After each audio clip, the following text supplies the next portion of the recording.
చిన్న కుందేలు పెద్ద ధైర్యం. ఒకప్పుడు పచ్చని అడవిలో చిట్టి అనే చిన్న కుందేలు ఉండేది. చిట్టి చాలా చురుకుగా ఉండేది, కాని కొంచెం భయపడేది. పెద్ద శబ్దం వినిపిస్తే వెంటనే దాక్కునేది. ఒకరోజు అడవిలోని జంతువులన్నీ కలిసి ఆడుకుంటున్నాయి. అప్పుడు అకస్మాత్తుగా చిన్న పిట్ట గాయపడి నేలపై పడిపోయింది. అందరూ చూసి భయపడి పక్కకు వెళ్ళిపోయారు. చిట్టి కూడా మొదట భయపడింది. నేను చిన్నదాన్ని, నేనేం చేయగలను అని అనుకుంది. కాని పిట్ట బాధగా చూస్తూ ఉండటాన్ని చూసి చిట్టి ధైర్యం తెచ్చుకుంది. వెంటనే దగ్గరికి వెళ్ళి ఆకులతో పిట్టకు నీడవేసింది.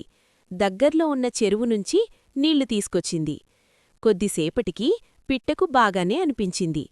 ధన్యవాదాలు చిట్టి, నువ్వు చాలా ధైర్యవంతురాలివి అని పిట్ట చెప్పింది.